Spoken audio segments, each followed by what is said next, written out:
आज आपण पाहणार आहोत तिळगुळाच्या पोळ्या। वर्षातला हा पहिला सण आहे, त्यासाठी आपण या तिळगुळाच्या पोळ्या बनवूया मकर संक्रांती निमित्त। इथे मी अर्धी वाटी तीळ घेतलेले आहेत, पाव वाटी शेंगदाणे आणि अर्धी वाटी गूळ घेतलेला आहे।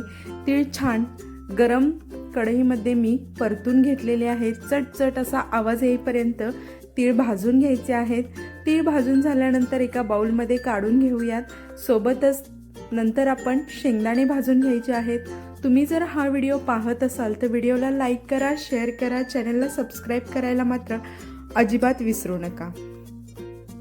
अशा पद्धतीने शेंगदाणे सुद्धा आपले छान खरपूस असे भाजून तयार झालेले आहेत।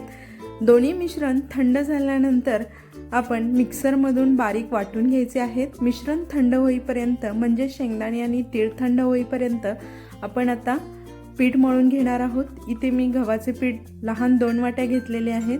चिमूटभर चवीनुसार मीठ मिक्स करून घ्यायचं आहे आणि आपल्या पाण्याने हे पीठ मळून घ्यायचं आहे। इथे 2 चमचे तेलाचे मोहन सुद्धा मी ॲड करून घेतलेले आहेत। जशी आपण पोळ्यांसाठी पुरणपोळ्यांसाठी कणिक मळतो त्याच पद्धतीने इथे आपण ही कणिक मळून घ्यायची आहे, थोडा थोडासा पाण्याचा वापर करून।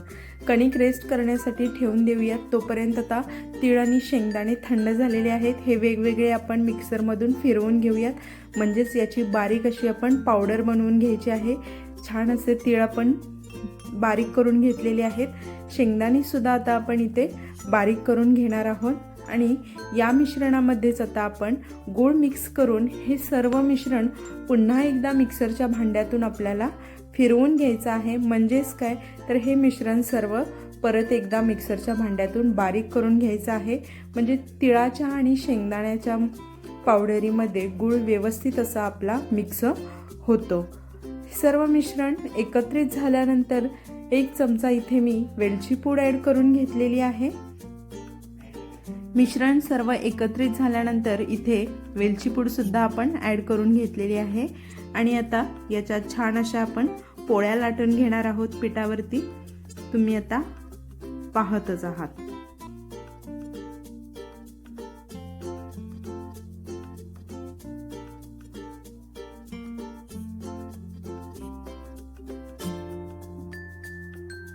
एक गोळा घेतलेला आहे छोटासा असा आणि याच्यामध्ये आता ज्या पद्धतीने आपण पुरण भरतो त्याच पद्धतीने इथे आपल्याला हे तिळाचे आणि कुटाचे सारण भरून घ्यायचे आहे।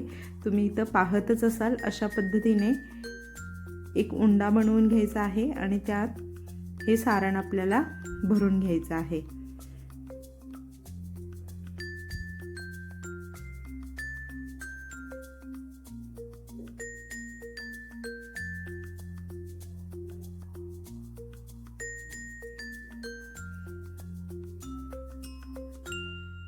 उंडा भरून झाल्यानंतर आपल्याला याची जास्त पातळ नाही किंवा जास्त जाड नाही, मीडियम अशा साईजमध्ये याची पोळी लाटून घ्यायची आहे।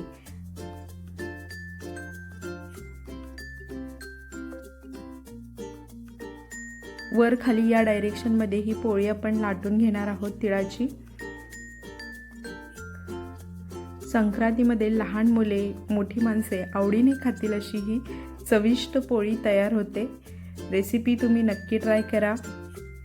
व्हिडिओला लाईक करा, शेअर करा, चॅनलला सबस्क्राईब मात्र करायला अजिबात विसरू नका। ही पोळी आता आपण तुपावरती भाजून घ्यायची आहेत। अशाच पद्धतीने बाकीच्या सर्व पोळ्या मी बनवून घेणार आहे।